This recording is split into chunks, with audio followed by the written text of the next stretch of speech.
Okay, let me get in. Get in. 3, 2, 1, and we are live. We have Dan the man.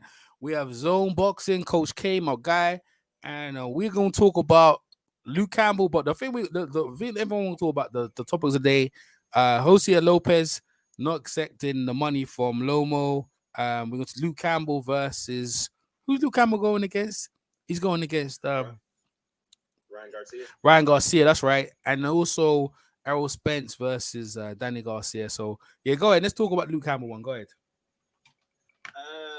Yeah, I think from the last time I heard that the negotiations is stalled for that fight.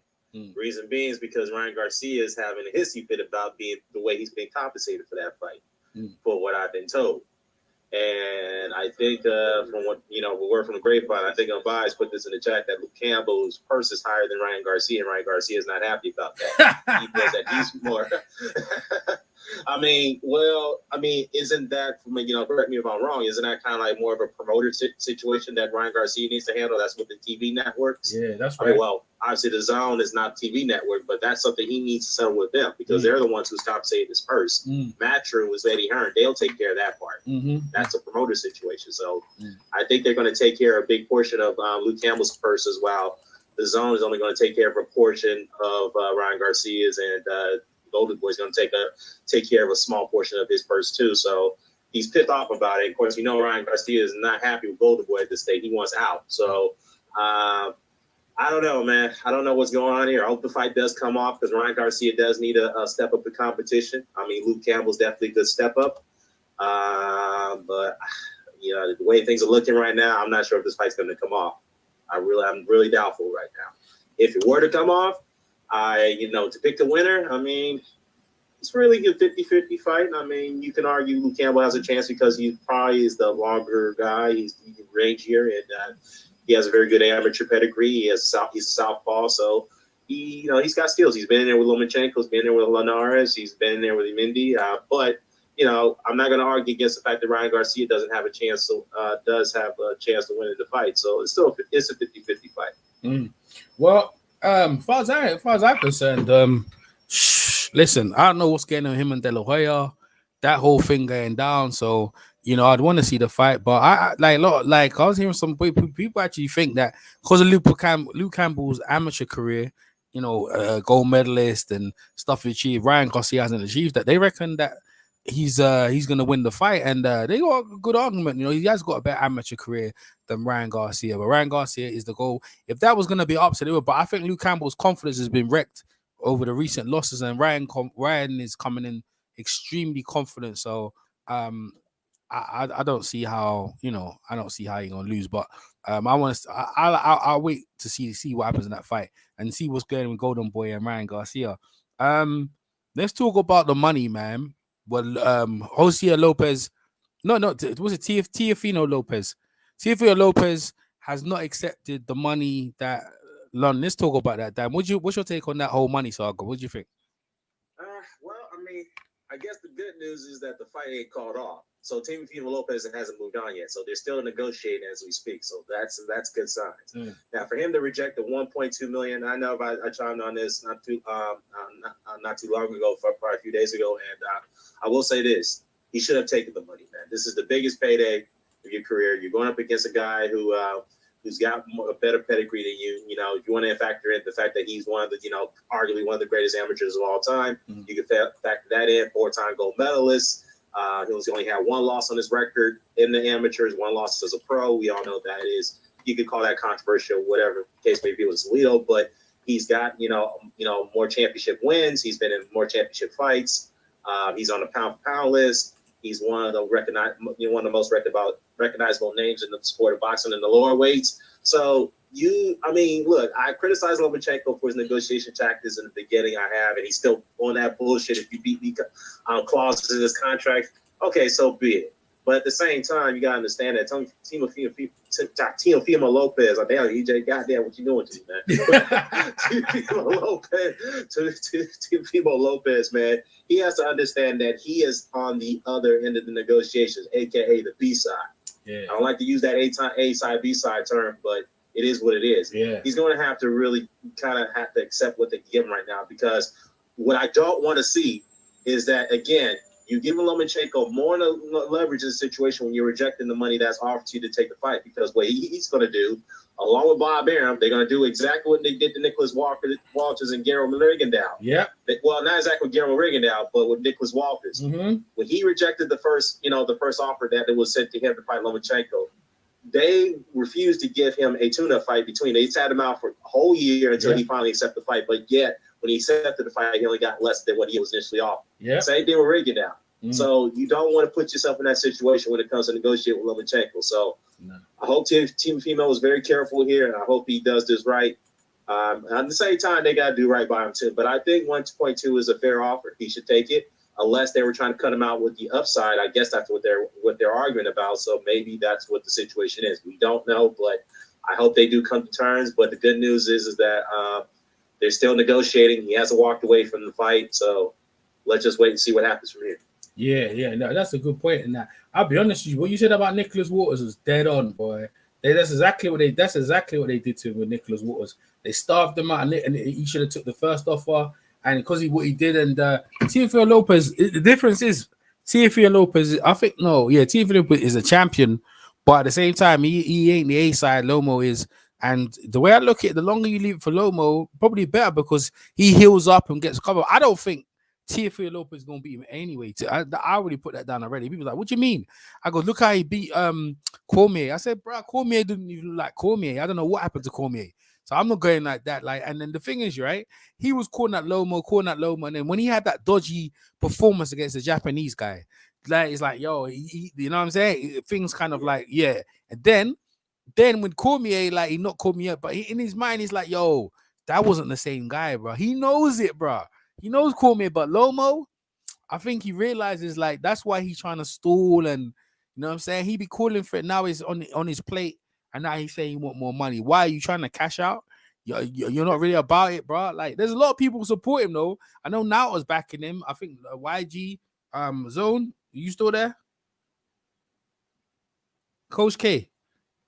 Oh, I guess he's still having problems. Yeah, with the problems. I think I don't know if he supports him in the fight. Oh, man, I'm driving. That's what I said. That's why I told you to wait. So goddamn thirsty to go live and wait. Yo, bro. Hey, listen. You know what? I ain't told.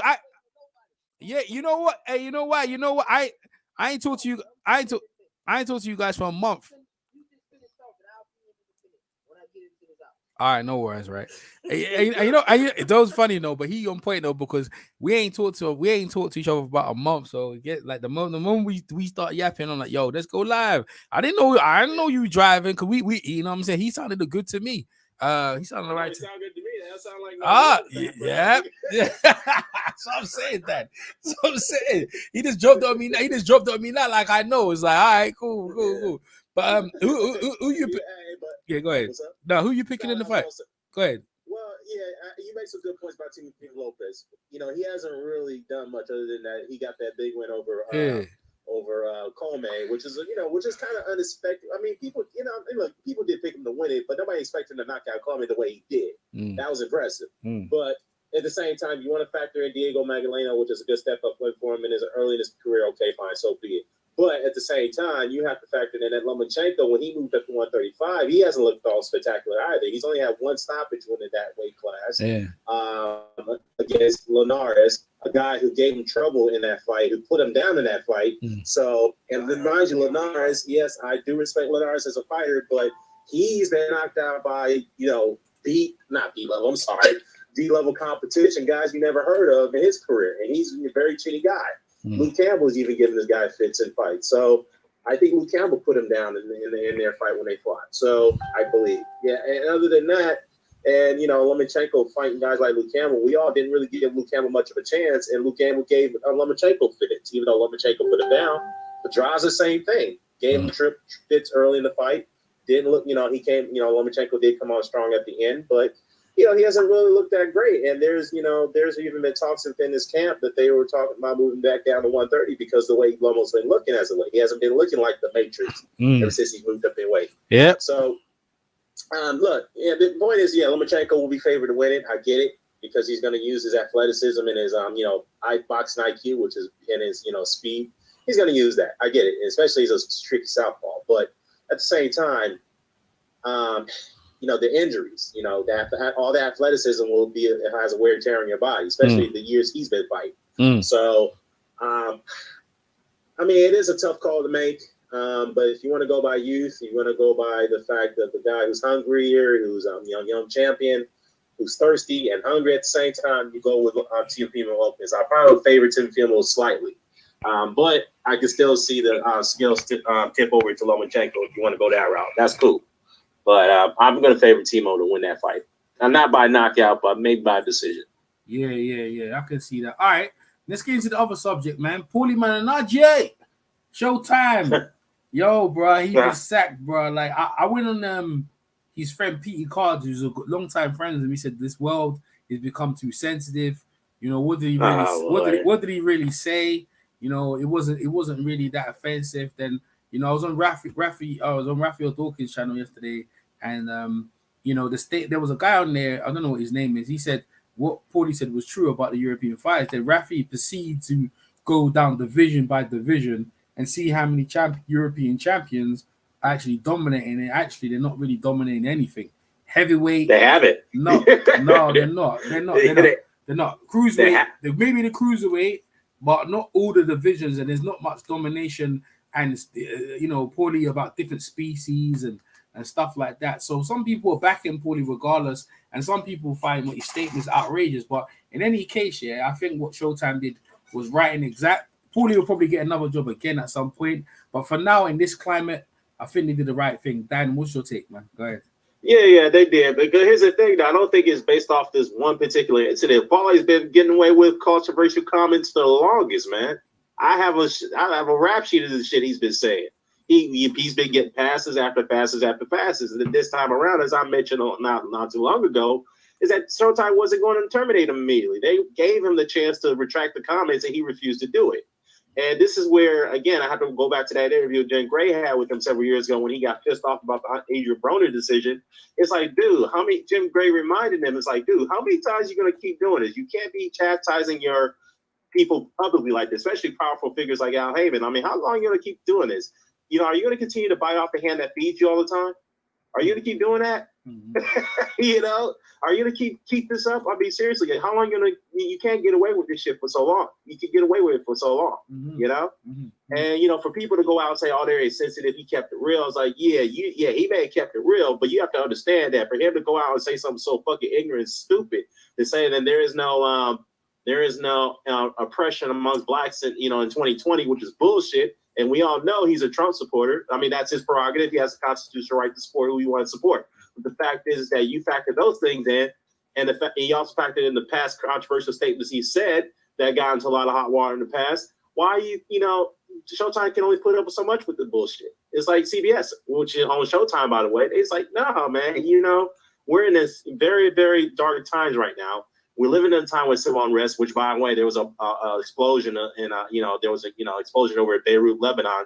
My heart goes to the people who were involved in that situation, who caught up the victims. But anyways, but the fact is that we're living in dark times right now. We're seeing so many civil unrests. We're seeing, a pandemic that's getting out of control. And it's like, Paulie needs to, he should, intelligence that he is. He has a very good IQ when it comes to boxing, the sport that he was brought up in. But the fact is that somebody should have told him, it's like, look, man, you need to chill this shit out, and Showtime did give him the opportunity to retract it, but he didn't want to do it. Like, his pride just took over common sense. Let's just be real. It just took over. He just can't help himself. He just loved to be the guy, to be the outspoken one. He probably feels that, it got me to where I am today, so I'm not going to apologize for what I believe in. I'm like, well, in that case, it's going to cost you your job then. Sorry. Yeah. But you can only get away with it for so long. We got to let you go. We're not going to face any civil suits or anything like that. We can't afford to do it right now, especially in the middle of a pandemic. Yeah, but at least he had the opportunity to apologize, which he didn't want to take. So it shows like they was gonna brush it by already. So, but he didn't take it. So it's like, yo, you know what I'm saying? Why are you asking me to apologize if you're offering me a job? It's either you sack me or you don't. You know what I mean? you know, in the end of the day, people back and he was one of the best commentators. I was like, yo, Anton Tauber got done for drugs. Like he in a fight, it had nothing to do with commentary. He got done for drug testing. He was drug testing in the fight they found, and they boosted. They got rid of him and put Paulie in that position. But Paulie, that's what I'm saying. Yeah, that was the thing about that. I'm sorry to cut you off. It's like, well, Teo Tarver, I'm not surprised they even brought him back after that situation. They should have. Yeah, in my view. Yeah, they should have. I agree. He was better. He was better than Paulie. He was better. Yeah, I think he was better than Paul. Yeah, I think he was. But go ahead. Yeah, I think he was much better than Paulie.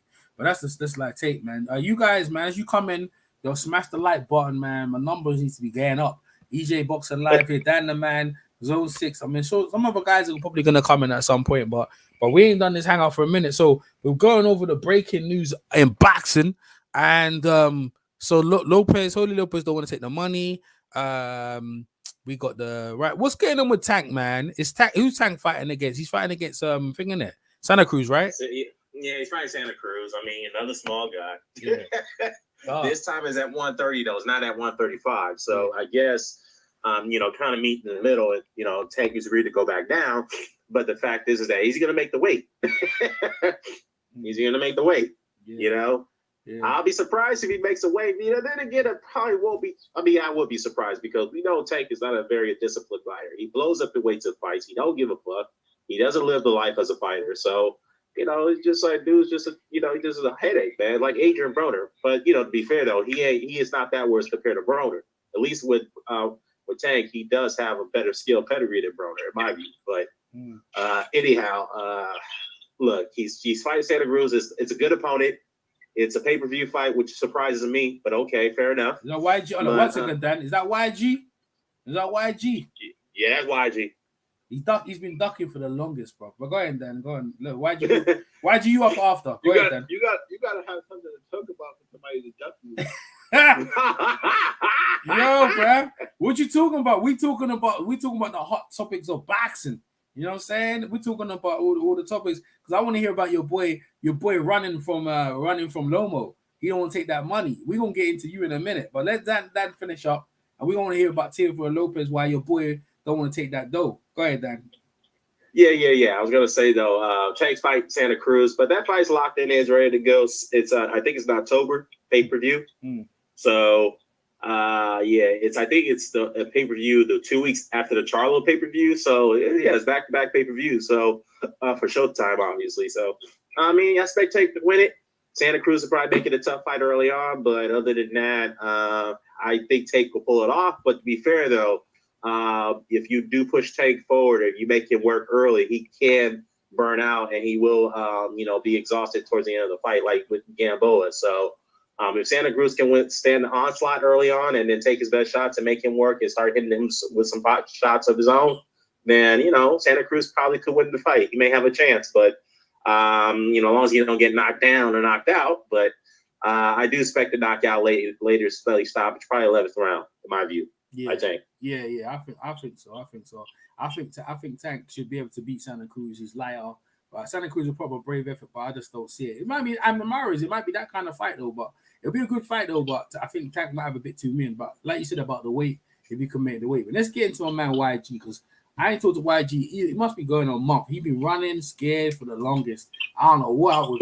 Yeah. YG, my man, what's going on, bro? How you been? What you been up to? YG. What happened? I'm asking you a question, bro. What you chat about now? I'm asking you a question, bro. I said, what you been up to? How you been? Oh, I'm chilling. Okay. Yeah, let me get off of this thing. You can hear me? Can you hear me live? Yeah, live in HD. Yeah, live in HD. Yeah, man.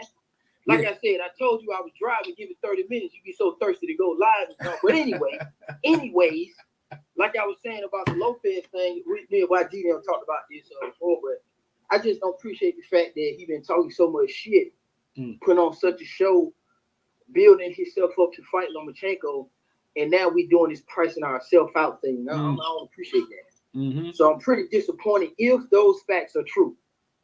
If they're not, then they're gonna fight. But if he ducked in the fight because he can get 1.2 million and Lomachenko getting 3-4, that's some bullshit to me. he know why he like that though, because he gonna get his ass whipped. That's what it is. So he won't get cashed out. I got Lomo winning the fight. Yeah, that's right. I got him winning by decision. I don't think that Lopez can't put him on the ground and keep him on the ground. Lopez ain't just no slouch. But when you start moving like this and showing me behaviors like this, it makes me second guess you.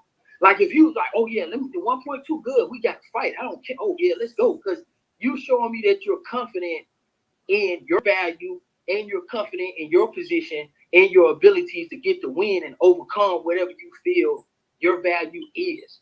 Because I was saying this, you can't keep telling people, like everybody, like, know your value, know your value. Yeah, you can know your value, but you can't enforce that value on somebody else. The way it works is, if you saying you worth this much, then you get an opportunity to present that to the people, and the people can say, hey, well, I'll pay you some more because I feel like it's worth it. But if it's not, then you got to just leave it, take it or leave it.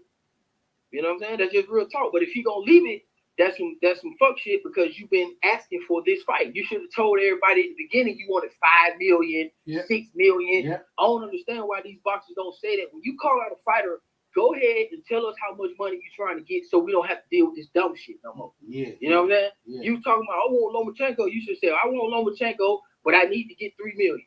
I mean, you need to say that as well too. You know what? No, I think maybe he feel like that because he's got a belt and he probably feel like I deserve more money. Like, it ain't like he just coming in challenging. He feel like I got a belt because I beat Comey, I deserve more. I think that's what it is. Maybe. I'm saying, what being Comey and having a belt, what does that have to do with? Okay, you're getting compensated. You getting 1.2 million, right? Yeah. Ain't that's his biggest purse ever? Should be. To this day. Yep. To this day. Okay. Yeah. So he's getting compensated for, quote unquote, beating Cormier and then getting a belt to make the fight a little bit more illustrious. So the dude is getting compensated. I mean, he like he's fighting goddamn Pacquiao or fucking Mayweather. Like, people who fight Mayweather be getting like 3 and 5 million, and sometimes maybe a little bit more than that. But other than that, what other opponents be cashing out that's going to give you that amount of money that he's talking about? If he's talking about over 2 to 3 million. See, who's getting that? That's the point that I do get him, because you got to think about this, right?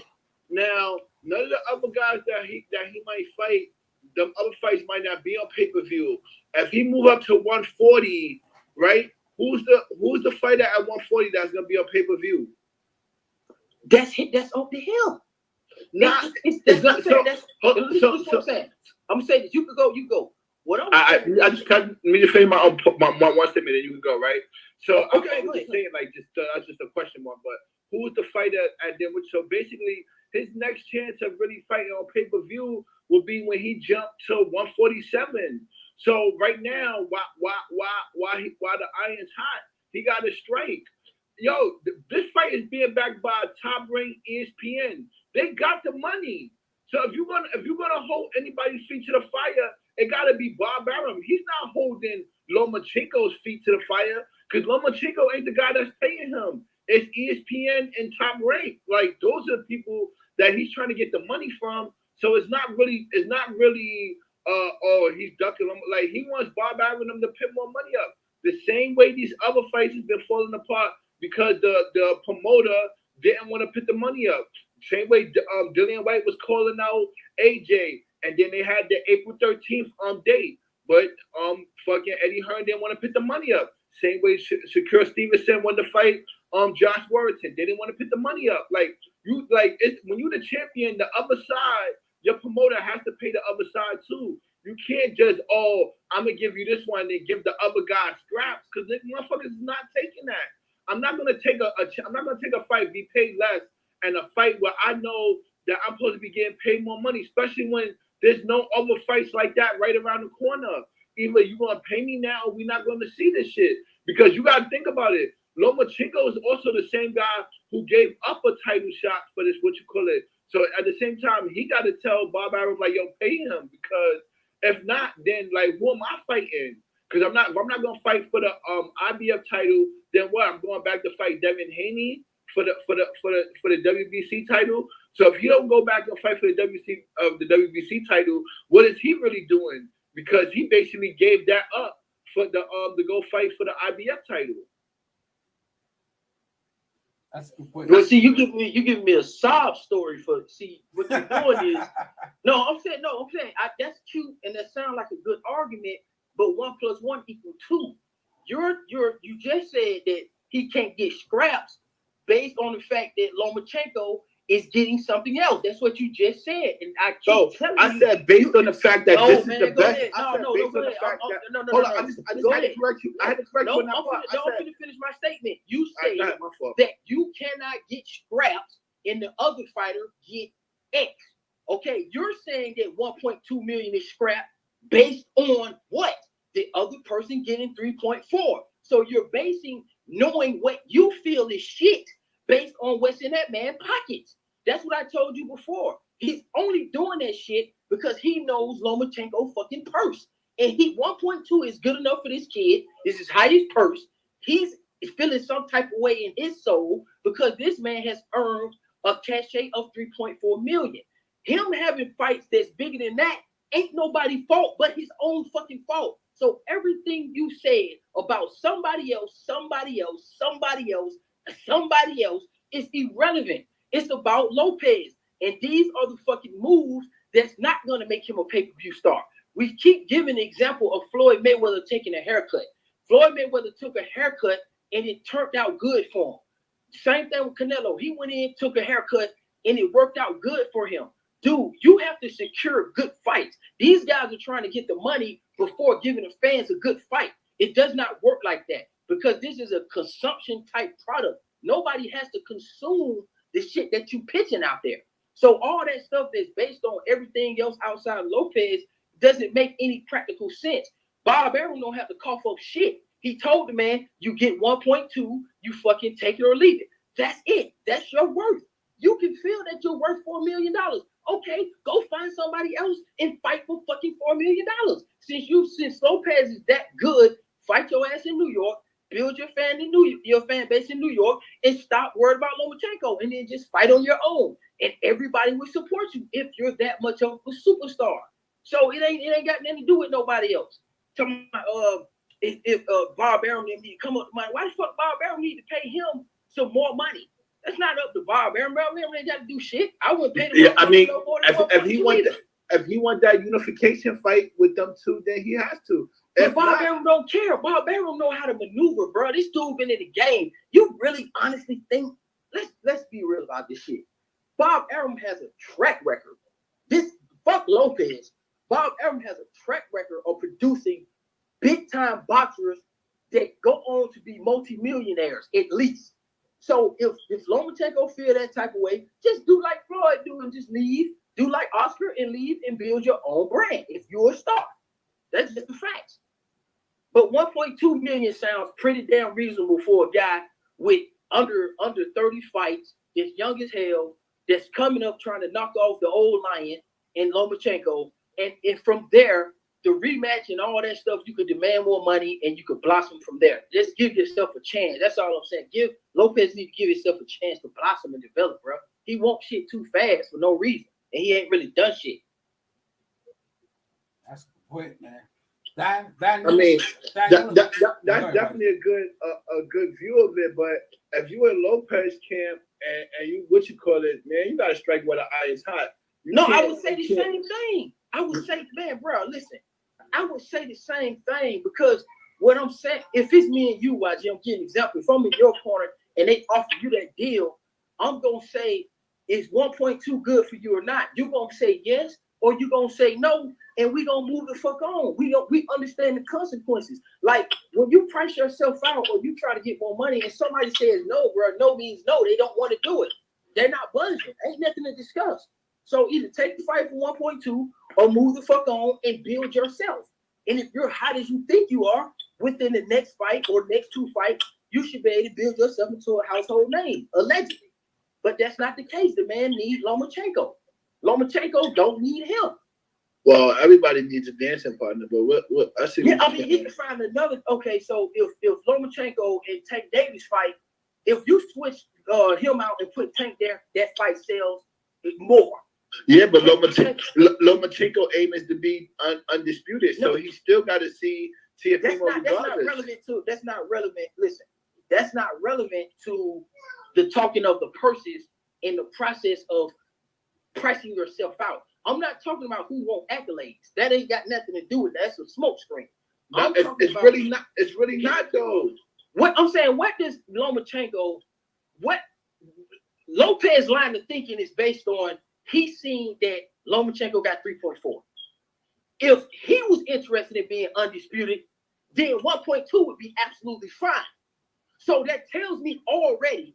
See, we be getting these telltale signs from these boxers that they're gonna become divas, and we ignore them for years, and then we start complaining when they start stalling on fights. This is an example of a guy who's going to move up in his career at 147, 140. I'm talking Lopez. If he go that far, he's gonna continue to do this dumb shit, bro. I'm just letting you know. And I'm not finna support him starting this shit off this early as a diva. I'm not. You haven't done anything. He's not even undisputed or nothing like. He ain't done nothing. That's just for me. Maybe for you, he's good. But for me, he ain't done nothing to be talking about holding up a fight for negotiation because you want more money. Man, get the fuck out of here, man.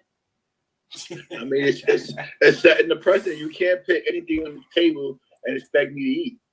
No, listen. Why do you keep missing my point? I'm saying that I'm okay with you turning down the offer if it's not for you, because that's your liberty. What I'm telling you is you can't say it's nobody else's fault but your own. The fault. So why the fight didn't happen?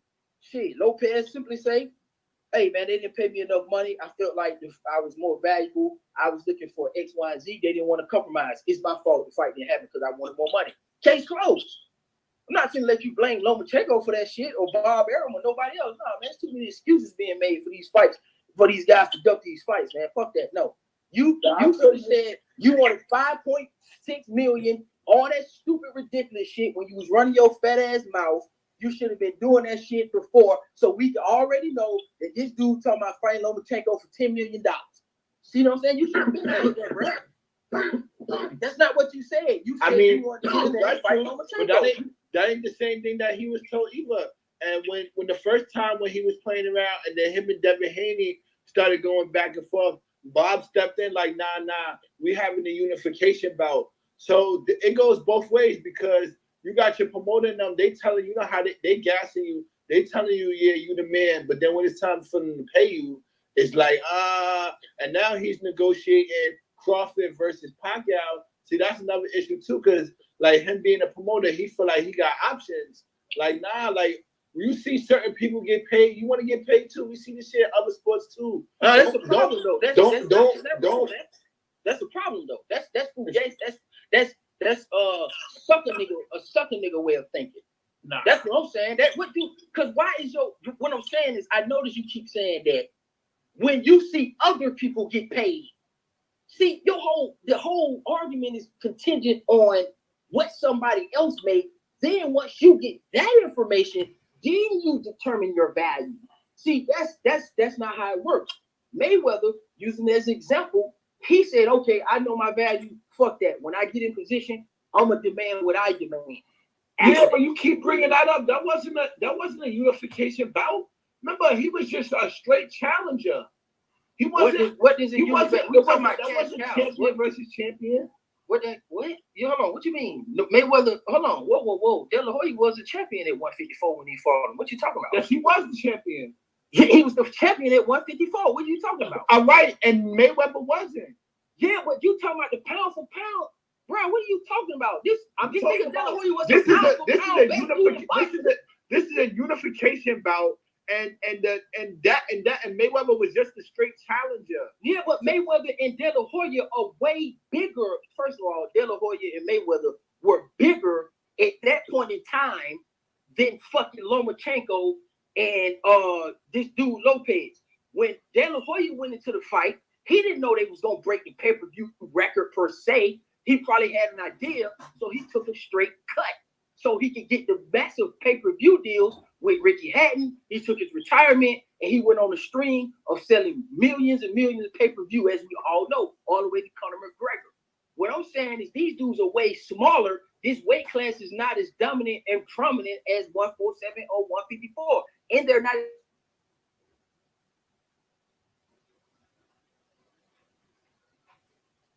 Go ahead, Zoom. Zoom. Yeah, I think he broke up.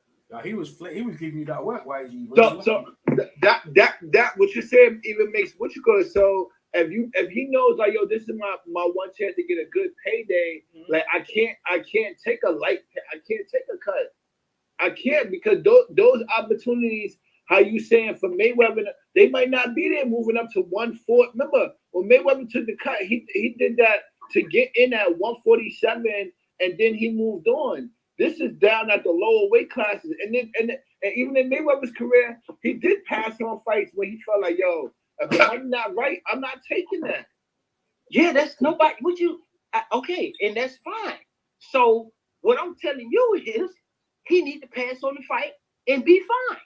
And the question is what EJ is asking, and what the conversation is Lopez was talking so much shit. Let's try not to run and keep talking about all this business shit. Yeah. This is the bottom line because we're getting off subject. Yeah. Who fault is it if, based on the information we have, who fault would it be if they don't fight? Is Lomachenko ducking or is it Lopez?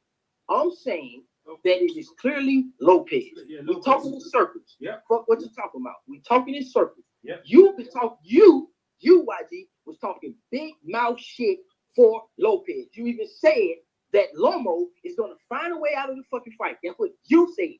Now the tables have turned, and your boy out of the fight, finna bitch out. Now you're making all the negotiation excuses. Now you're the dude loyal all of a sudden. Now you know because on his table at the beginning he was before the what you call it, he was offering one bout of money, and then they changed it. What you call it? It's the same thing when Lomachenko did the same shit. When he jumped the line to be the WBC champion, then they told him he got to fight Devin Haney. He like, nah, I don't want to do that. He gave up the title. Let's not forget that the fucking fight would have happened before the pandemic if this guy didn't want to move the fight from Brooklyn. That's another thing.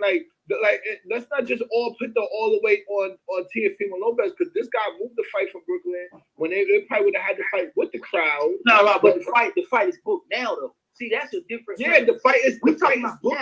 The fight is booked right now. We talking about right now. Yeah, the fight is booked now, but now the money has changed. Right now, the question remains because you keep getting out of it. Is that who fault would it be, or who fault is it for potentially running the fight? Again, the facts ain't all out. It ain't hurt nothing. Is it officially canceled or what? It ain't officially canceled. It's just in jeopardy. Okay. They just put it up on ESPN. Okay, so it ain't. You know, your Lopez is okay. Your dude who you picked is okay, but as it stands right now, why is it in jeopardy? It looks to be Lopez fight fault. It looks to be Lopez right fault now based on the evidence. And he was talking greasy, calling him out and all that. And then now he said, nah, he ain't getting enough. So he look weak, bro. He looks weak, man. Yeah, we see this shit happen all the time. Like, dude, you acting like niggas don't use this as a strategy. Like, we get tired as boxing fans. We're tired of guys coming up with 18 or 15 fights, talking reckless, calling out the big dog. They finally do one cool thing, then all of a sudden they want $80 million fucking dollars to fight the man. $1 million. Like, come on, get your ass. Hey, can I say something real quickly? YG. Let me say something. I like you, brother, but I totally disagree on you about the Floyd Mayweather situation. You trying to compare Teofimo's situation with Floyd? No, he was. I said that it's not the same because these guys are both champions, and Floyd took the cut when he was just straight challenging for the title. He wasn't a champion in that situation. Well, yeah, but Floyd got $25 million. But Floyd, here's the thing. I didn't bring that. Actually, he was a champion. Actually, he was a champion. He wasn't. At welterweight. Yeah, welterweight. Yeah, he was at welterweight. Yeah, he was. What do you mean he wasn't no champion? Man, I said he wasn't the champion at 154. That fight was at 154. He was a champion, dude. He wasn't. Yeah. No, Floyd was a champion of the lower weight class. It was not a unification. It wasn't a unification bout. Well, we get that. We YG. No, dude. That's the difference. It didn't have to be for Mayweather didn't have to go on at 154 and establish himself fight first. He waited on the goddamn Ricardo Mayorga and De La Hoya fight to conclude. It was already a swell of energy around the fight. That's why Floyd was at the fight. If you were looking at boxing at that time, everybody already knew this shit. When you watch the De La Hoya Ricardo Mayorga fight, okay, everybody knew at that point what was about to go down. As soon as he completed the task, De La Hoya, the fight was on because it was 2 pound for pound guys. So a different type of title was on the line. We talking about pound for pound. Yeah, and also let me add though, Floyd has a way better resume going into that fight. Okay, he had Hall of Famers built on his resume before going in. So compare that to Teofimo Lopez. Who is he beating? Who is he has on resume other than Kwame? So I mean, look, man, YG, I understand what you're saying, bro, but in this position now, man, he's got to take what he can right now. Where else is he going to go to make 1.2 or $2 million? Yeah, that's what he can't do that by himself. He can't do that by himself right now. So because he's not the quote unquote, mega star right now. He's not on the level of a Joshua or maybe Wilder or Fury. Those are heavyweights. I guess that people gonna say you can't compare that, but still, you get my point. He's not in that position right now. So he's not in a position where he can headline and do all these stellar numbers at this point. So what he's going to have to do is take what he can from Lomachenko, his biggest payday, beat him, and then you take one of the top spots as one of the top draws in the lower weights. The fact that he's Latin too, that's perfect. Or like what you call it, because Bob was saying we're not getting no gate, or they could try to wait past the pandemic and make the fight. That's probably true. That's probably what they're probably going to bank on. That's possible. At the end of the day, again, if you know this is your biggest chance to make any money, like this is the what you call it. You can't take a low amount of money to during this fight. Yeah, but why? It's the same thing. It's the same thing when fucking what you call it was about the fight Wilder, and then Eddie Hearn them stepped in and offered more money. Like, can you blame? Yeah, but why? You just said why? You can't like. Yeah, but why? You just said the pandemic though, man. Yeah, but why do you just said the pandemic? Exactly, like so because of the pandemic, that's a lot of money. But that's a lot of money for them. Like that's 1.7 mil. That's like in the pandemic. Like there's no end of this shit. We don't know when it's gonna start. So what we're trying to say is like you won the fight. They offered him 1 mil. If you feel you can beat him, then take the money. Let me ask you a question. Why do you think he deserves more money? I feel that Oh man! I definitely think he deserves more than. Why is that? Why is that, YG? Why is that? Why do you think he deserves more money than that? Because they're gonna make more. They're gonna make more than. They're gonna make more than what's that? If they paying Lomachenko 3 point something, they only paying him 1 point something. They're gonna make more than $5 million though in this fight. So I know Bob Arum's gonna make a killing. I know that. He's gonna make. I know that. But what I'm saying is that. Like what has he done to say that he deserves parity or like because what you're trying to say is like 50-50 or whatever. What does he deserve? What has he done to say he deserves that? Lomo's been doing the heavy lifting. He's a multiple world champion already. This guy's just got a belt just now. You know what I mean? Like, all right. So if then that's the case, then y'all saying that we should wait for the unification bout because he didn't do nothing for. Actually, you think he deserves more? I'm just saying. I don't think so, but what has he done? He's the IBF champion. Right. Yeah, but here's the thing about IBF. Let's talk about that. First of all, we all know the IBF is solid when it comes to their person. Usually, if I'm not mistaken, from what we understand from the Errol Spence and Kell Brooks situation, even Errol Spence took a fucking haircut. I'm just giving an example of another person who took a haircut. If it's relatable to you, then it is. If not. They usually make you do 75-25%, right? Don't if the IBF, from what we was discussing with Errol Spence, is a 75-25 type of split. So apparently, if he has the IBF belt, the IBF is apparently good with its requirements on the percentages too. So I'm trying to figure out what else. What number? Okay, based on Lomachenko, because everything you're saying is based on what Lomachenko got. Based on Lomachenko, as a person who looks at people's pockets. Yo, YG, you're doing some noise, man. Go ahead, Jordan. What do you think he should get? What do you think he should get, YG? What would be reasonable? They didn't say what he's asking for. I'm asking you though. I'm just asking you. What do you think? We just in your opinion. Yeah. What do you think we should get based on the 3.4? Because you base yours on what the other person got. You clearly keep saying. No, that. obviously that's what he based on. That's what he. Okay, so what do you They think? What do you offered him. think is valuable? Come on, all right. I'm not doing all of that. They told him a certain amount of money at the beginning. The pandemic happened. They came back to the table with 1.2 million. He said that's not enough. Point blank. I'm not doing what I think he did. No doubt. And all of that. Look, guess what? You're right. We can move on. Fuck it. Then the bitch, if he don't take it, fuck him. Definitely. Hey, you know what? Hey, Ayab's in the chat said the fight ain't pay-per-view. It's normal ESPN. Is that right? What? No, the fight was supposed to be on ESPN pay-per-view. He said the fight ain't pay-per-view. It's normal ESPN. What is it? Well, if the case is this, we're not gonna do all that, fuck it. He does it. He shouldn't. He's pricing himself out. Yeah, that's right. That's what I said.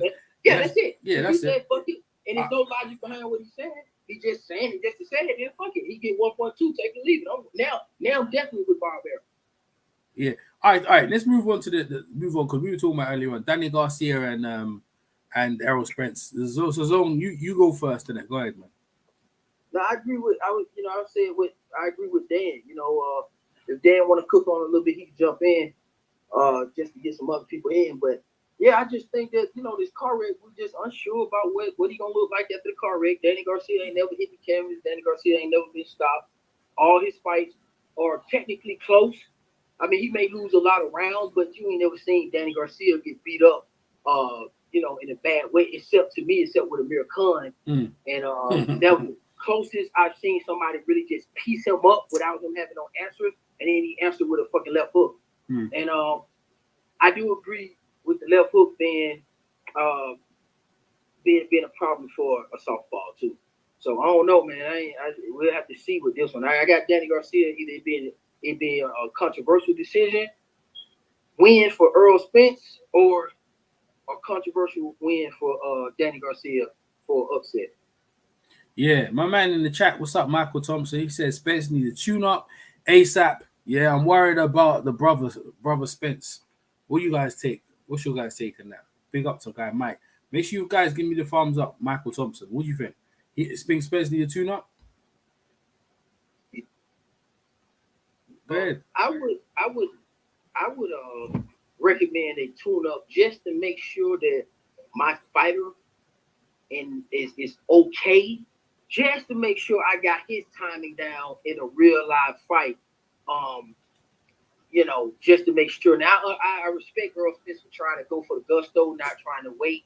But this is a circumstance where we would have understanding for Errol Spence because his road is leading to Terrence Crawford. Let's say we all say fuck that zone. I think Errol Spence gonna smash him. Okay. If Errol Spence is gonna smash him, we want to make sure that this guy's all the way straight because his path is headed toward Terrence Crawford.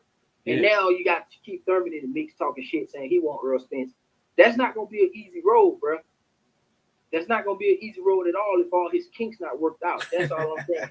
So it's not. And then you still got Ugas out there. You got Ugas. You could really have a rematch with Sean Porter. Sean Porter want that work. You know how he is. He a dog. And your body needs to be right to be going against Pacquiao possibly, Terrence Crawford possibly, Keith Thurman possibly, Ugas possibly, Broner. And something Broner. And we not to mention if he's going to dare and go to 154 where one of the Charlos at and all them cats. So we need to make sure this guy's straight. That's what I would suggest. No, you're right. I think Pacquiao will be watching closely to see how he does against Garcia. Any sort of fragility, any sort of fragile, he gonna make that fight right ASAP. Yep. And I think go ahead. Pacquiao like a hyena, man. He kind of wait for you to get wounded and he started picking you apart using all that speed, using that A side. Like he take advantage of people, man. Just like Mayweather. All the A side guys, man, they know how to take advantage of situations. Yeah. And the thing is, he won that legend fight. Bro, there it is. It's laid out. Now you won that Pacquiao. What is there? The only thing I worry about is Crawford. Crawford looked content to sit on the pine, man. I mean, bro, after beating down Jeff Horn, he said they ain't fighting me or they on the other side of the fence. I mean, damn, bro. Like he seemed like you just gonna go out. you just gonna go out just going out, bro. Like you know what I'm saying? Like Crawford, man, signing with Bob Arum, man. If you really wanted to the fight, you could have just signed with Al Heyman. You know what I'm saying? Get some of the fights. I mean, maybe Bob Arum wants to make the fights with Al Heyman. Al Heyman definitely doesn't want to talk to Bob Arum. I mean, you know, people big up the PBC, but that's it. What's up, L dude?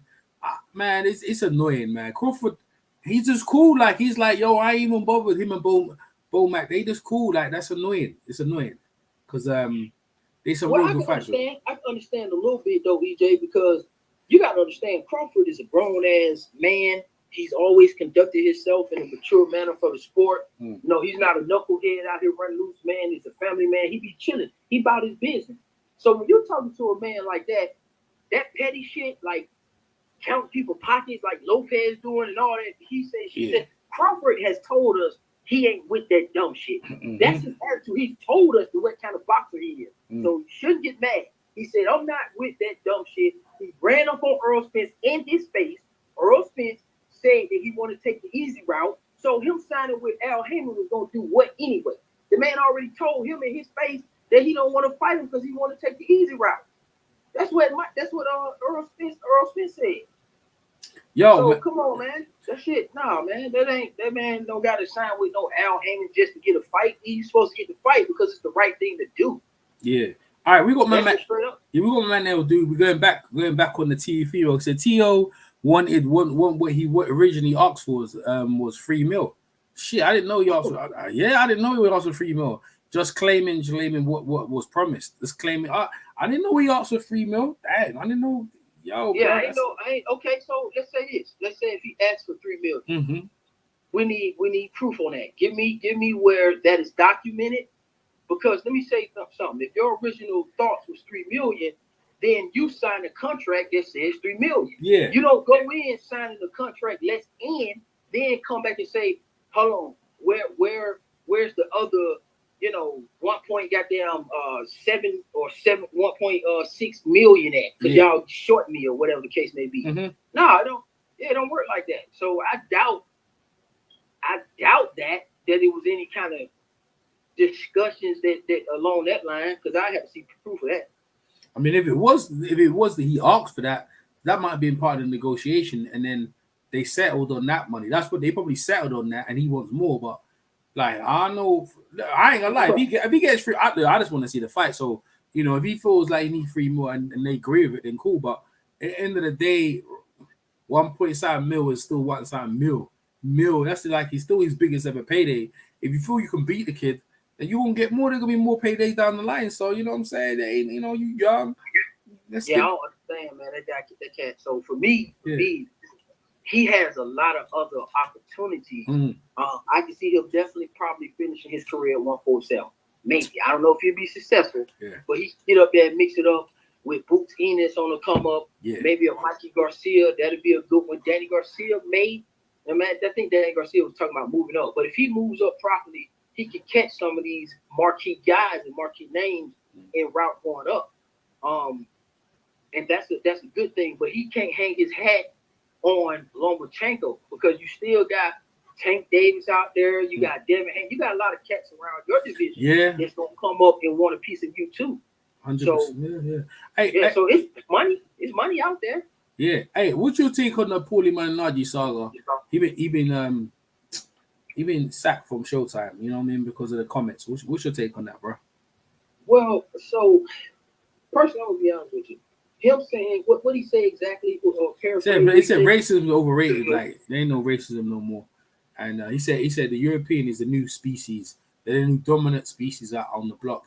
The black guys had the 80s and the 90s, and now it's the European time. Okay, well, I can understand him saying that from his perspective, although it's not true, of course, because you got to be based in fact. Because you go down the whole list, I can't think of multiple divisions where the Eastern Bloc is so scary and oh my God, I don't see nobody making history from the Eastern Bloc right now. And Paulie Malignaggi is from Europe. He's Italian, correct? Yeah. And he's had his ass whooped 6 ways to Sundays multiple times by black, white, everybody. So I understand why he thinks racism is not a thing and it's a thing of the past because he don't have his ass whooped by everybody in every Puerto Ricans, blacks, whites. You know, he'll Dominican. He just don't get his ass whooped so many times that I understand that. You know, so you know, if that's his take on it, that's his take on it. But Paul Maldonado really, he ain't really accomplished really too much in boxing anyway. To me, yeah. No, really two-weight champion. He's a two-weight champion, but no big notable names. Loma-Lopez and he got whooped by Garcia, who's black. Yeah. He got beat by Cotto, who's Puerto Rican.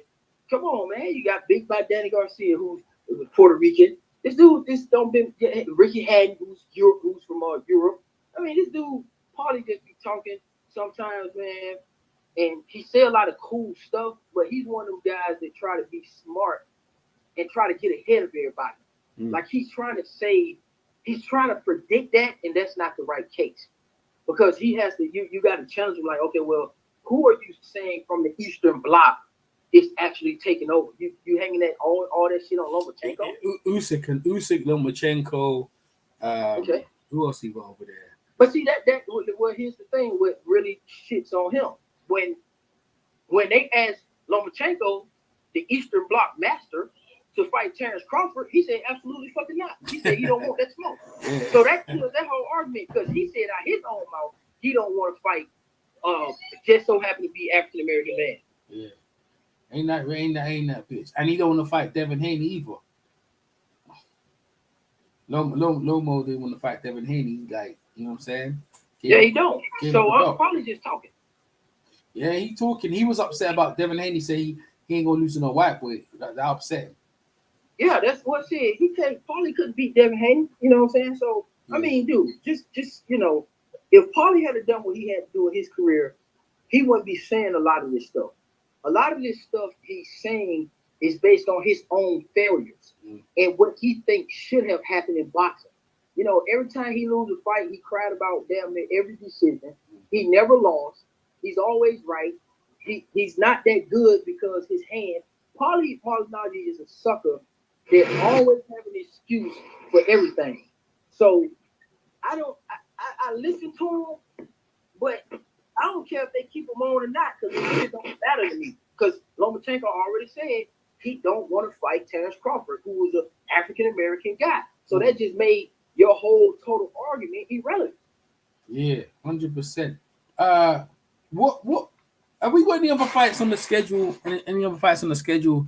Because this COVID thing is really dragging on. In the UK, they said there might be a second wave, so they said they're going to in September. They're going to shut down the pubs, keep the schools open. But in the UK, we've got some domestic fights coming up, but nothing for you guys in America. But in America, what is your next up and coming big fight? I'm not too sure because like this Lopez one's disappointing. I know we talked about Tank and Santa Cruz, but what's the next big fight?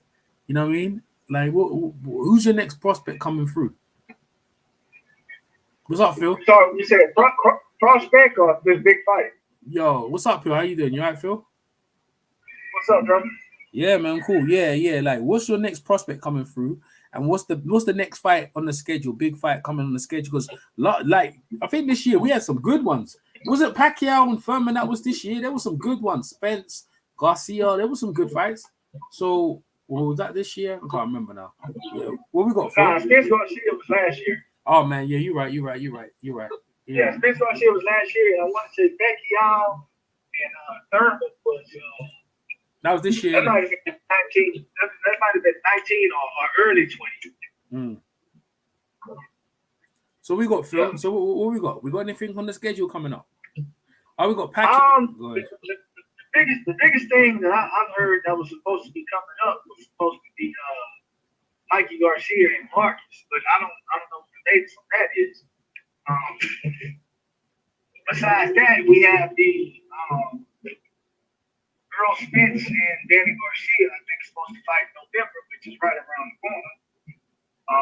I mean, that's what it's August, September. So that's 3 months away. Two guys are supposed to fight in November. Those 90 days go by quick, but just as far as real big fights, I don't know. Man. That's the only two that come to my mind immediately right now. Yeah. Well, Luke Campbell and Ryan Garcia, like Dan was saying, there's some problems with that fight, and then we got Virgil Ortiz is on the zone. It's a Charlo versus Demichenko, Charlo versus Rosario. Is it Rosario?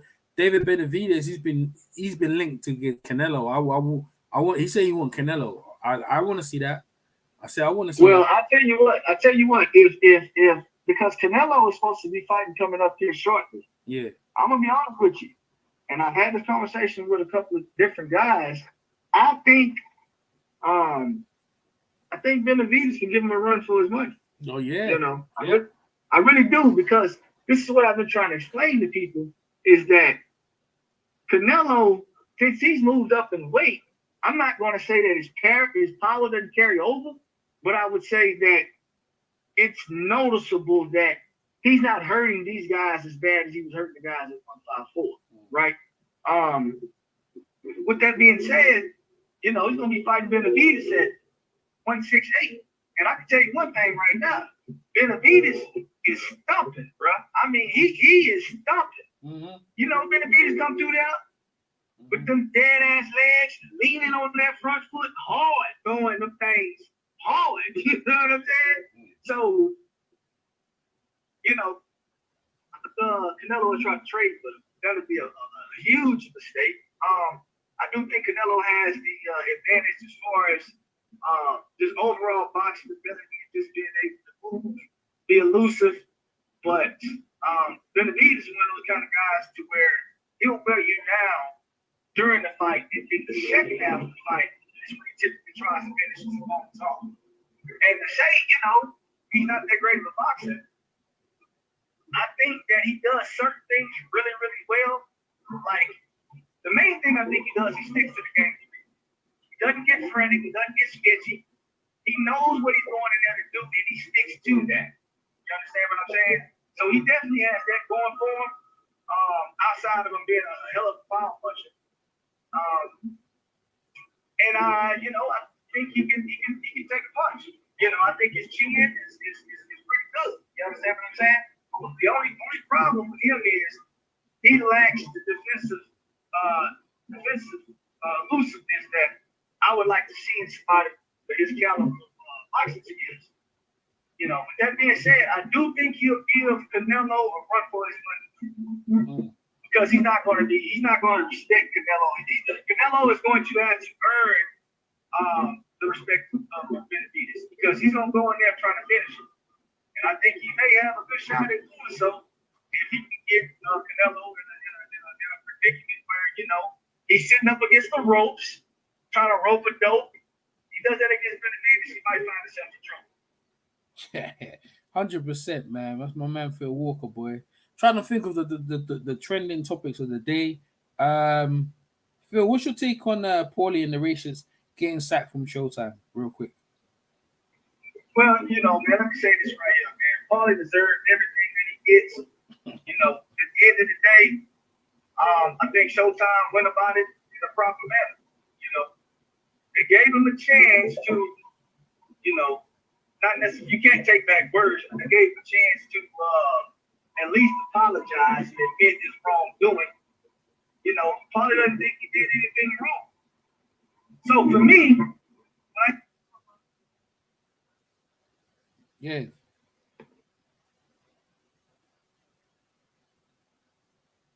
Phil's having some technical problem. Phil was cooking as well, boy.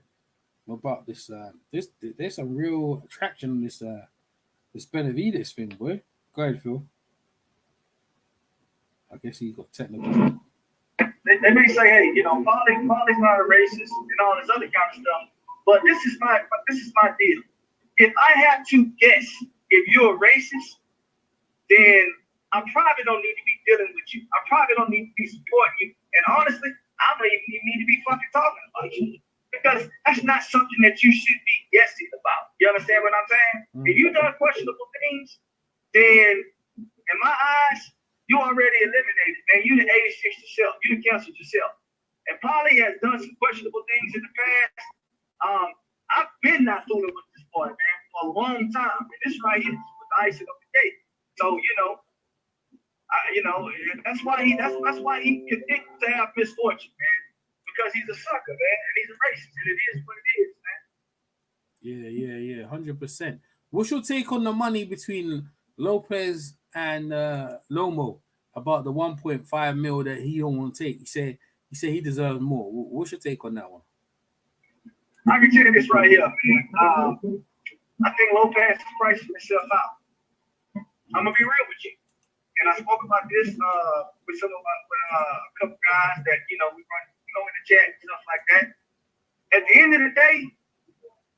of the day, I think now, okay, because you remember the first time one fight got delayed was because Lomachenko didn't want to fight in Brooklyn, I believe it was, right? So he didn't want to fight in Brooklyn because he didn't want the crowd to play a part in swaying the judges. You know how the crowd can be, man. That's why it's always people make a big deal about going fight in somebody's backyard, because the crowd can play a major factor in the fight. You understand what I'm saying? So now when I think about that, I say, okay, well, Lomachenko didn't want to fight in Brooklyn because he had a feeling in the crowd, or something may be, afloat as far as something just may not seem right with the whole scenario of it being in his hometown. You understand what I'm saying? He's close to home. Now all of a sudden, that these guys are 95% probably not going to fight with any fans there. So now all the judges got to do is really focus in on these guys. No crowd noise. No, you understand? Nobody sitting there persuading these guys. They're just going off basically with their eyes. So with that being said, I think Lopez was kind of banking on the fact that he was going to be able to fight near his hometown. But now he can't do that. So I think now he's pricing himself out, because I think he knows that he might have barked up a tree that he probably shouldn't have. You understand what I'm saying? I used to, for a minute, man, Lomachenko was seeming kind of sketchy on the ropes. But now I see that it's Lopez that is absolutely 110% on the ropes, because at the end of the day, he hasn't done anything to deserve that kind of money, or at least more money than that. You understand what I'm saying? Yeah. So, well, what is his issue, man? You get offered $1.5 million to fight in front of nobody, and with the chance not necessarily to become undisputed, but really, in my eyes, you need Lomachenko, he's franchise champion. You get them other straps you already got. Well, that's undisputed to me. You understand what I'm saying? That's just a technicality in my eyes. You get an opportunity of a lifetime, man. Because there's a lot of guys that are lined up to fight Lomachenko for a lot less money. You understand what I'm saying? So yeah, he's definitely pricing himself out, man. He's pricing himself out. Period. All right, yeah. All right, last topic. Bob Arum is being more than fair according to a Bob Arum standard. You get what I'm saying? He treating them good if you really want to be honest about the shit. He treating them amazing. He doing them a just, doing them a favor. Yeah. Let's be real about it. All right, we got the last topic, right? And zone, you can jump in that, man. Mike Tyson, Roy Jones. I mean, most people think this is a farce. It's 8 rounds. They got headgear. I mean, boy, I'll watch it. You know what I'm saying? Like, you know what I mean? But I don't think Mike gonna do much. I'm Roy Jones. I'm worried about him getting slept. What's your guys' take on that, man? Let me see Zone go first. Zone, you give me a take on that. The old school. I know you ain't really down with them. Zone, you there? All right, so cool. Phil, go ahead. Phil, give us your take on that. All right, so first and foremost, man, I'm happy to see these two guys back in the ring, being active. And I like to see these guys get in there, throw punches and stuff like that. That's all fine and dandy, that's cool. But at the end of the day, I don't know how serious this thing is going to be. You understand what I'm saying? But with that being said, these are two Hall of Famers. On top of being Hall of Famers, these guys are two legends in their own right. You understand what I'm saying? These are two trendsetters when it comes to sport of boxing. And that's just the fact of the matter. Guys hadn't seen somebody like Tyson before when he first popped up on the scene, and guys had never seen a guy like Roy Jones when he popped up on the scene. And I'm talking about prime for prime. You know these guys are legends. So I just want to get that out of the way and state that as a fact for me. So with that being said, I don't know if these guys will make a mockery out of the sport of boxing. I hope not. But with all the rules and all the speculation of them not being able to really go full tilt, we already know because the exhibition is going to have headgear. I just don't know how to gauge this because there's so many unknown entities involved in it. You know what I'm saying? Unanswered questions. But I will say this right here. This is kind of how I'm thinking it's going to go. We're probably going to, do a nice hardcore sparring session for the first couple rounds. And I think for the back end of the fight, maybe probably around 5 or so. I think that's really when they're going to go ahead and get down. And they're going to really go in on each other and go full tilt. I think they want to give the fans something to look at.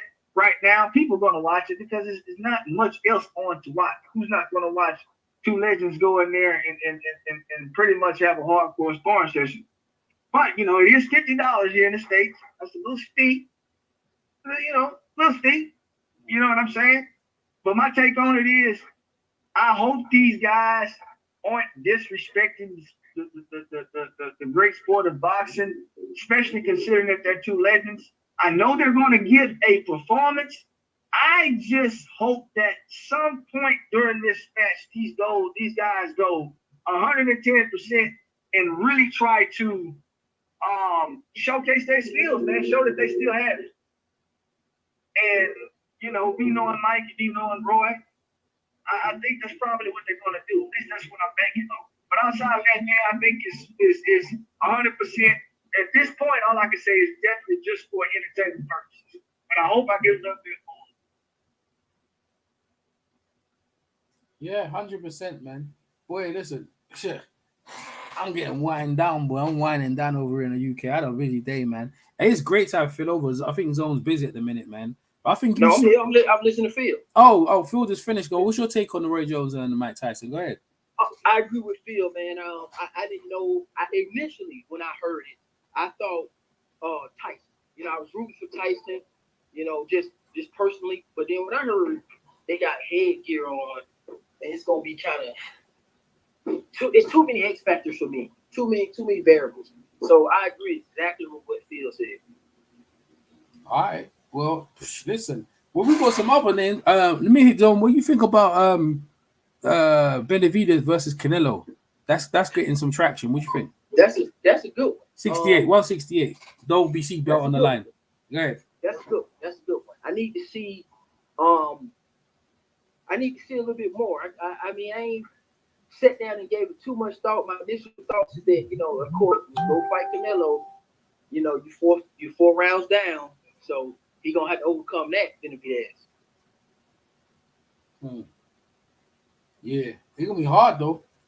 I mean, that's pretty much it. I mean, it's gaining some traction, but when we get closer, I'll kind of have a better answer because, again, like I said, with Canelo, you going into the fight 4 rounds down, and I gotta get a gauge on what's going on with the whole fight, if everything's on the up and up with Golden Boy and Canelo and stuff like that. But I favor Canelo because it's just hard to pick against Canelo. And Canelo could knock you out. I mean, Canelo could do some things, but Benavidez physically, I feel like Benavidez should be able to beat Canelo, in my opinion. But without no other intangibles as far as, what advantages Canelo got? Mm-hmm. I don't know. I got Canelo. All right. I got Canelo. Gary Russell been doing his rounds. What should take of Gary Russell in his craziness? You know what I mean? Bringing up sparring with Crawford. You know what I mean? Messing with Leo Santa Cruz's dad. You're in the barbershop. He got in with Bill Haney. What's your take? And then Phil, you give us your take. What's your take? Oh, Gary Russell is just, he's talking non-boxing right now. He ain't talking about making no fight with Crawford or nothing like that. So to me, that's the scenario where it's just talk. It's just boxing chatter. I like it. These guys getting cooked back up in the lab, talking some shit. We get some fights. I ain't mad at it. So he's just talking. But it's gonna materialize into what? I mean, he ain't gonna never. I mean, I don't think he gonna ever fight Crawford. If he do, I got Crawford to stop him in under 3 rounds. But I mean, I don't know where this gonna go to. I don't know what the end result of him telling a half story about him and Crawford and jaw breaking and all that. I don't know what that's. Is that gonna translate into you fight Terence Crawford at 147? Like, what is it gonna go? What is it gonna do? So my thoughts is just, it ain't. It's just cool. It's entertaining. It's entertaining right now. Phil, what's your take? All right, man. Look, let me tell you something. I agree with what Zone said as far as it's entertainment. It's not going to materialize into something. But on another note, man, Gary Russell talked too fucking much. Like he talks so much to get to a point to where he's nerve-wracked, right? And this is the problem right here. I'm gonna tell you something. I want to like Gary Russell. I really do want to like him because I think he is a great boxer. Okay, I just think his antics and everything that he does outside of the ring kind of puts a bad taste in my mouth when it comes to him. I'll never take away from his ability because he's very, very talented. But also on the flip side, it's a balance. It's a balance right there when you become that mega star. You got to have that balance. And right now, Gary Russell is doing the worst fucking possible job that you can do as far as making that balance work for him. It is super duper lopsided right now. And for him to get the fights that he wants to get, he has to be more fan friendly and he has to be more approachable and he has to just stop talking so much and show us some action. And that's just the way I feel about Gary Russell, man. And he's not finna fight. He's not finna fight Crawford, So why even bring that up at the end of the day? Why bring that up? Sound like to me clout chasing. But that's a whole nother subject right there. We're gonna leave that alone. Yeah, I agree with that. For real, to be honest with you. Yeah. Well, that's it, man. I'm done, bro. I'm sticking a fork in this debate. And I'm glad the guys came back because we haven't talked for a minute. So it's good that there's enough topics for us lot to. Yeah, because you be ducking, man. Oh yeah, we starting again. Like, bro, listen, if I was ducking, I wouldn't have been here on the live. You get me, but it's all good though. So you know what I'm saying, like, you been ducking, man. Yeah, you know what I've been doing. I've been waiting for an interesting topic. If there ain't no interesting topics, there ain't no point chopping up because we're gonna get into politics and get into argument. Yeah, you know what I'm saying. Hey, look, let me ask you something, EJ. I got a quick question. Yeah, go ahead. I got a quick question for you, EJ. Yeah, go ahead. I don't know if y'all might have cooked on this earlier, but the whole thing about AJ fighting Pulev in December, do you think that is pushed so far back because AJ's leg is really injured and he hadn't been able to train as hard as he would like to, or do you think they just pushing it back just to kind of give themselves some room to deal with the COVID situation, kind of see how the Fury and Wilder situation unravels, or do you think it's a combination of both? Yeah, I think combination of both. I think if he has got a leg, they give time to injury, but he definitely with the in the UK, the crowd participant, especially the football on the live gate in October. So you got time for the crowd to build up, November, December. So I think it's to do with both. If injury, Destiny's actually talk of Destiny. Destiny's actually been talking to Anthony. She went down to his gym. So she's been having a conversation with him. So she'd know more than me about how his health is. But yeah, if that's the case, definitely it's all about money because when Anthony Joshua fights, people want to get paid and the live gate pays. You know what I mean? Like, when this day pay-per-view with the covert, you're not guaranteed, but definitely Anthony Joshua, when he fights, the whole country stands still. So I think that it makes sense in December. And also with Pulev, it's worse for him because he's old. More time out the ring, timing, you know what I'm saying? So Anthony Joshua's good, because he always keeps himself in shape. So I think it favors Anthony Joshua. So I think it is a combination of both, to answer your question. What's your thoughts on your recent and current thoughts on Wilder? Before you get out of here, because we ain't talk to you in a minute. Wilder, the last time I did Wilder, he was twerking. There's a video of him twerking that got out there. So I think Wilder's be focused. I don't know. There was rumors that he ain't with Mark Brain. I don't know if that's confirmed. Don't know who he's training with. I don't know nothing. He ain't talking to no one. There's rumors about the Juglub gate and all that stuff, but that's kind of been pushed out. I think Wilder's being focused, and I expect Wilder to win the rematch, man. I really, well, maybe that's just wishful thinking. You know what I'm saying? I hope he does, but I like a guy. I like a man who's quiet now. You know what I mean? I when it comes to fighting, I like a man who just shuts down all the entourage, controls that. You know what I'm saying, and focus on the task at hand. So I think Wilder's gonna come strong. What's your He gonna get stopped again. He gonna get stopped. Well, look, let me say this about Wilder, man. I think this is one of those kind of scenarios where when you don't hear from somebody, that might be the best thing for them. Mm-hmm. You understand what I'm saying? Mm-hmm. Hopefully, we're not hearing from him because he's tuning out all the social media chatter.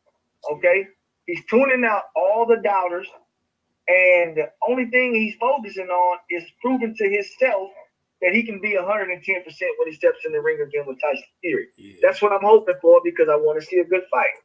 On the flip side, you know, he could not be doing these things that I just mentioned. And, you know, sometimes unanswered questions put people at in a uneasy state, shall I say. Right now, I'm pretty sure people who's close to Wilder has a better idea about what's going on with him, you know, how his camp is going, you know, who's training him and so on.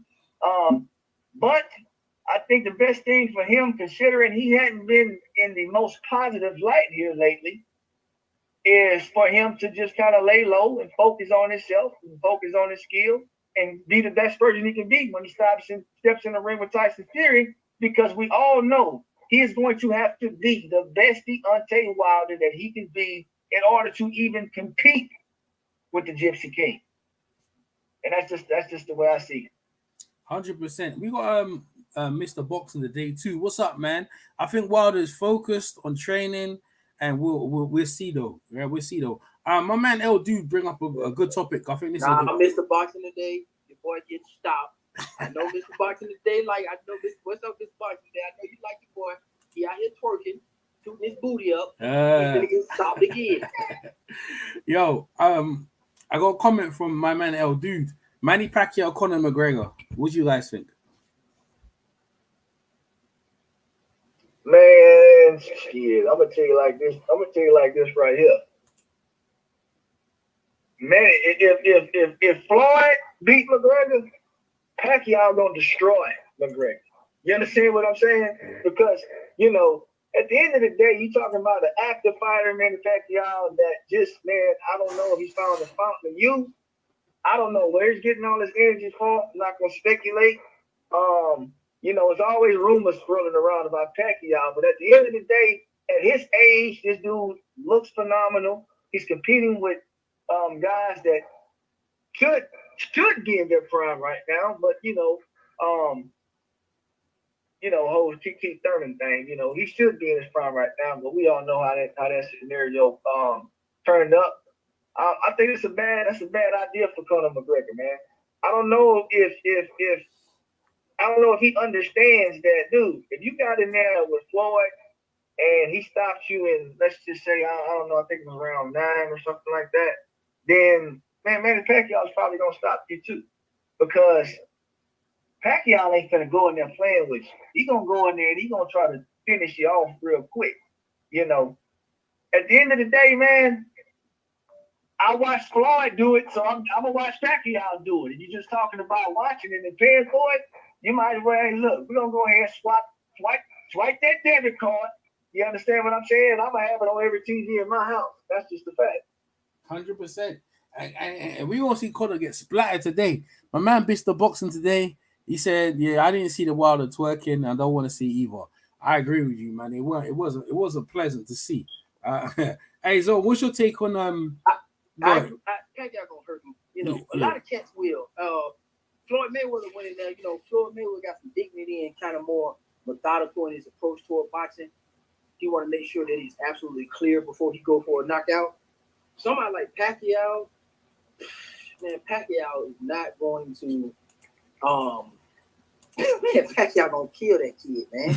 that shit gonna be brutal. Yeah. And it's funny, just to touch on the Paulie Malignaggi thing, it's funny that Conor McGregor from over there whooped on his ass too, and that's an MMA fighter.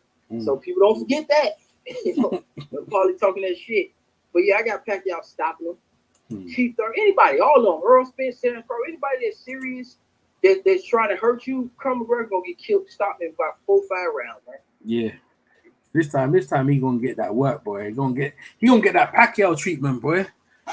He gonna get that slept over there. But I think we kind of covered everything. I think. Well, hold on. Now, speaking of Pacquiao and a possible conversation about him and Crawford, what y'all think about that? Because I mean, it's proposed and they not finished with it, but they in talk.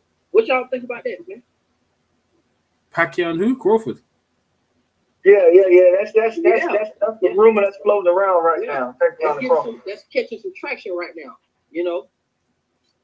I mean, Pacquiao got to fight somebody. I don't think Pacquiao's gonna sit. I mean, he ain't got to fight nobody, but I don't think Pacquiao's gonna be sitting around twiddling his thumbs while Errol Spence fight Danny Garcia. You know what I mean?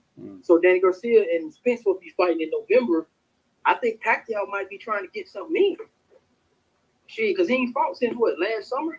Yeah, he did. Yeah, he's right, man. He's usually more active, but I think he's with all the fighters though. But I think he's sitting back watching the Errol Spence, man. I think Pacquiao. I don't know if he watching Errol Spence. Yeah, no, I think he looking because they you know Freddie's like, yo, it's tight. Errol Spence, like they gonna see that Garcia and he's ready to be taken, bro. Like Spence is ready to be taken. He looking fragile. Ever since he stepped up to the top echelon, he don't look the same no more, man. Like he ain't, you know. They were saying he's a beast and that. Like, I don't see it no more. I'm saying. I mean, it never was there. Y'all the one who kept saying that. The man is in his prime. The man has never been that. I mean, he's been beaten up on tomato cans. And we're gonna conversate about this. I told you guys, people exalted Errol Spence in spite of Keith Thurman because people was hating on Keith Thurman because what Keith Thurman was doing, and people was salty about that. So they had to put somebody rather than Floyd, who should have been who Keith Thurman was fighting at some point. They put Errol Spence in the way. And the problem with doing that is that this guy hadn't done anything. He was beating up on knocking out tomato cans. And now that he stepped up, man, you couldn't even knock out Mikey Garcia. How you knock out Vargas, Phil Greco, and all them other welterweights, but then you couldn't stop Mikey Garcia. Mikey Garcia was game. Mike Garcia just didn't have the physical attributes to exploit Errol Spence. His arms were shorter, the speed wasn't there, nor was the power. But Mikey was really sharp in that fight. He's durable. He didn't get put on the canvas at all. He did catch Errol Spence with a couple of shots in there, nothing too much. But yeah, I didn't never see nothing in Errol Spence that was supposed to be so great anyway. Yeah, I'm seeing that, but that's the thing here about these dudes when they step up against like top tier guys, you know what I mean? They ain't falling down so easy. That's why it makes it so impressive when you're knocking them out. They know they making these guys fall down like, and I can see when you say Garcia now, but the only thing I say about Garcia, I say his confidence. He's slow, but Spence is fragile. So it's you know what I'm saying? I feel he's fragile. But but Danny Garcia is a bigger, better version of Mikey Garcia. Those things that Mikey Garcia was trying to exploit against Errol Spence, I could see Danny Garcia having that same approach because Mikey Garcia was patient. Mikey Garcia wasn't panicking. Mikey Garcia was calm, and Danny fights similar. Making a good case, bro, for Danny. Yeah, but look, let me say this right here, right? So. I agree with some of what Zone just said because I'm gonna say this right here. I think if anything, Danny Garcia is a patient fighter. He doesn't get real frantic or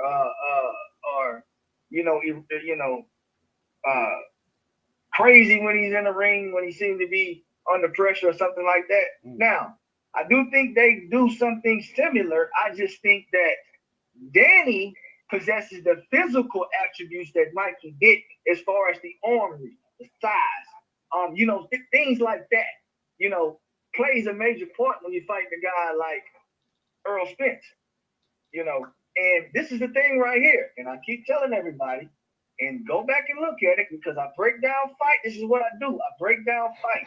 Okay. I break down film. Kell Brook had so much success with throwing the left hook behind Errol Spence's jab. Okay? He had a bunch of success at throwing the left hook behind Errol Spence's jab. Okay? So I say that to say this, people. When you talk about left hooks, I don't know one that's harder than Danny Garcia's at 147 pounds. Okay? So this is the one thing. This to me is the X factor. If Danny could land the left hook as Kell Brook did, I think Earl may be somewhat in trouble. Because let's be honest, Earl is there to be hit. Let's be real about it. He's just so good at what he does, and he's so well conditioned, okay? And he will wear you down as the fight goes on. You understand what I'm saying? That a lot of times he outwheels his opponents. You dig what I'm saying? But if you have some success against him early on in the fight, okay? Who knows how this might go? Who knows how this might go? I'll be honest with you. Because if Danny lands 2 or 3 of them left hooks, you know, hey, that boy might get having some flashbacks when he got in that car accident. That's all I'm saying. You know what I'm saying? It's real. Go ahead, Zo. Finish what you're saying. Go ahead. To me, Danny, I agree with you. But Errol Spence, I know people say he wear people down, but shit, who the fuck he don't go down at this high level? Sean Porter went the whole distance with him in a good fight. Mikey Garcia stood and he was taking punishment from him. Well, when I say wear down, I mean as the fight goes on, it seems to me that Earl can keep a consistent pace for all 12 rounds. I don't ever see him really switch gears unless he really sees the knockout right there in front of him. Yeah. You understand what I'm saying? So I think throughout the fight, when he's so consistent and on those back end of those rounds where people are tiring, because I think that's what happened to Sean Porter. Sean Porter, you think Sean Porter got tired? Okay, so I think Sean Porter conditioning wasn't equivalent to EJ's conditioning, and he got sloppy, and that's when the knockdown happened. Without the knockdown, that's a totally different fight. But EJ kept his focus. He stayed consistent throughout the whole fight, and to me, he didn't change his pace at all. And to me, that's what I mean by he wears guys down. That's why I say he outwheels them in those later rounds. I don't think he won the fight. I know he got the decision, and I know it's hard to tell somebody when it's a close fight like that, and you like both fighters, and you say, well, who you want? Well, I'm going to go with EJ because he got knocked down. That was the deciding fact. Okay, I respect that.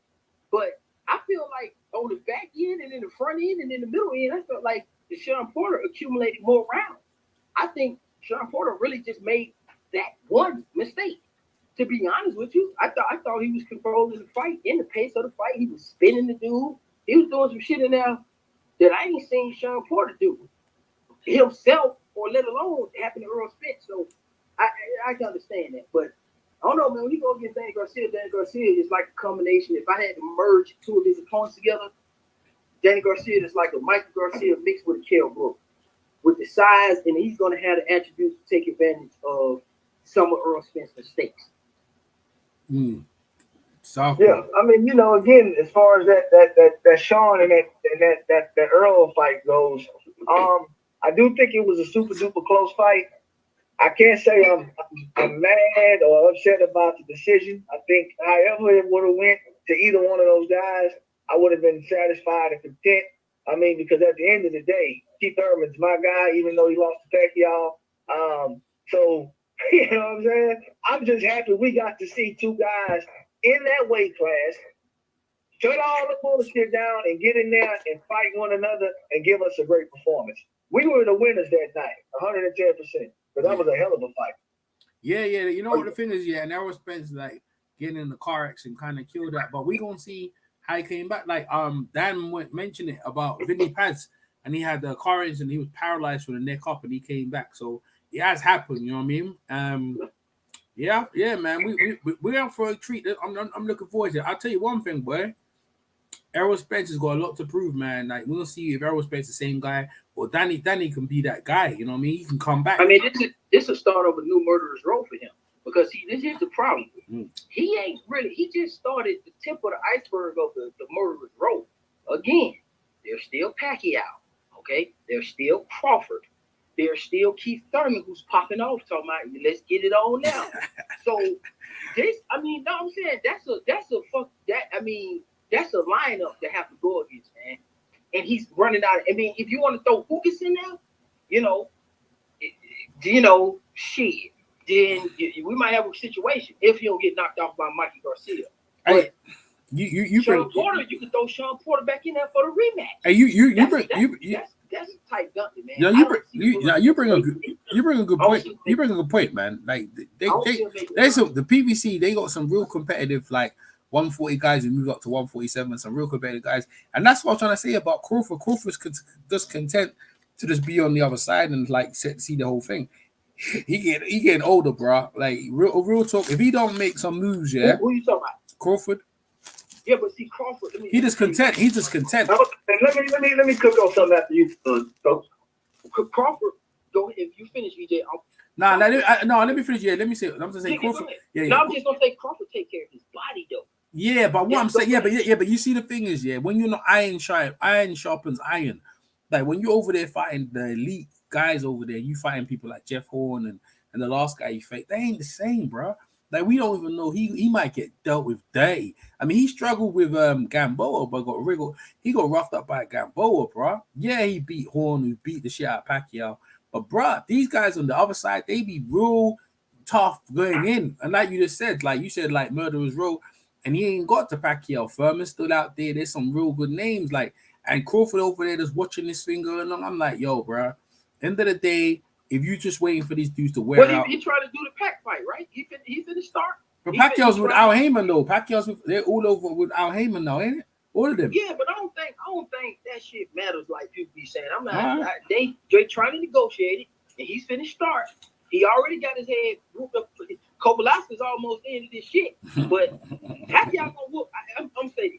If they make the fight, man, I'm going with Pacquiao to whoop Bud's ass. Yeah, real talk. I'm sorry. Yo. Yeah. But go ahead, cook on it. I second that right there. But let me say this right here. You as well. Damn. Right. Yeah, I second that. I'm already said this. But this is the thing right here, man. I'm gonna be honest with you. I like Crawford. I really do like Crawford as a fighter. I do think he's, in the top 5 pound for pound, best in the world. But I'm gonna tell you this right here. Take this. Crawford has shown several vulnerabilities. And I'm gonna tell you like this, and I said this the other day, the 147-pound weight class, really? That shit wide open, man. Like a goddamn brothel, man, in a Western movie, man. I'm telling you, it's wide open, man. It's wide open. Because we got unanswered questions about Errol Spence. Let's be honest, man, as good as Crawford is, he still hadn't proven himself against anybody notable in a 147-pound weight class. Yeah. And as Zone just mentioned, Kovalevski's almost, Kovalevski's, let's just say, put it like this. Kovalevski's absolutely 110% has success against Terrence Crawford. Now, however you rate or gauge your success meter, that's on you. But I can tell you this right here. That fight was a lot harder than it should have been, considering the caliber of the level that these guys are on. You understand what I'm saying? Crawford's an A+ fighter, and Kovalevski is considered to be a C+ fighter. But I think Kovalevski, real quick, I don't think that's his story. I think Kovalevski might be a player in this. No. Listen, let me cook on. Let me finish. No, go ahead. Yeah. So I think as far as his rating as a fighter, he's a C+ rating. You understand what I'm saying? But when you look at him as just a fighter in general, I think he's a hell of a fighter. You dig what I'm saying? But I'm just talking about when you scale these guys and you match them up and you find out what tier they are, I would probably think people would put Kovalevski somewhere in the C category. You understand what I'm saying? Nobody thought that he was going to fight Crawford that close. But he did because he's talented. You understand what I'm saying? But with that being said, man, look, Crawford has shown some vulnerabilities, man. And at the end of the day, it's a lot of cats out there that's hungry right now. And I'm gonna tell you one that's hungry as any other. It's Pacquiao. Pacquiao right now is, to me, right now, Pacquiao is probably, I'd probably say, the first or second best fighter right now, 147. I think he is. I just think he is at this point in time. Just because he's proven, we can see that he's still hungry, okay? And stylistically, he will give all these guys some work. You understand what I'm saying? So when I match him up against the other big-time guys in the division, such as the Crawfords, such as the Errol Spence, I think he would probably have more of an issue with Sean Porter out of any of those guys. But with that being said, I think Pacquiao is probably first or second guy right now in 147 pounds. I just think he is. I mean, it just is what it is from my perspective, you know. Because these guys got a lot to prove to me still. Errol Spence, I like him. I see he's talented. Sean Porter don't have nothing to prove. Okay, let me just put that out there. Okay, Sean Porter has nothing to prove. He always steps up to any challenge anybody sets before him, and he always gives 110%. Danny Garcia still has a lot to prove in the division. You understand what I'm saying? But the two top guys that people considering, Crawford and EJ, they still got question marks for me. But we'll see. We'll see. Yeah, man. So, you want to say anything? Last words? No, I thought you wanted to cook on it, man. When you get tired, and you gonna say, hey, they see Wood in Baltimore saying, yo, Zone, is that Zone? Yeah, man, everyone's happy to have you back, Zone. So, oh man, they know my day, my vote, man. You the one who be ducking and dodging, man, robbing these folks. And EJ don't start a guard, man. EJ be doing his own thing, man. Yo, I'll be back, bro. Like, you know what? Actually, there's an author of the Murderer's Row. He did a new book. He got a YouTube channel. I'm actually gonna interview him probably this week as well. And I've got my my undisputed championship where, you know, a lot of historians, they never counted the black they never counted the color belt as a belt, but like I put historical facts in it, bro. The color belt was the most important belt of the last belt to be added to the championship, and that's what made all the money and stuff like that. So and what I'm doing is that not only that I'm going like Dempsey versus Tunney, I'm mentioning the color champions were waiting for their shot. You know, I'm like Wills and stuff, people like that. So I'm on Joe Louis now, and you can see the Murderers Rows, what they were saying about Joe Louis. These are like 3 top black contenders that Joe Louis, like, you know, didn't give him a shot. So we got that coming up. So, and also, you know, the news, that when the breaking news comes out, I'm on it now. I mean, the boxing is starting to pop off. So we could have more to talk about, but I think we covered quite a lot of the topics, man. And like Wood and Mr. Boxing Today and El Dude, Dan the Man, Phil, man, you know, we always chopped up. We always have a good, entertaining thing. So, hey, you guys, man, I'm going to have to call it a day because I was training some fights today. So I'm torn up. But, hey, listen, but you know our hangout is a 24-hour hangout. If any news goes in, we going to put it in the hangout. And then you never know, I might be back on later. But for now, EJ Boxer Line is signing out from Coach K, from Phil Walker. I'll catch you on the next one. Peace.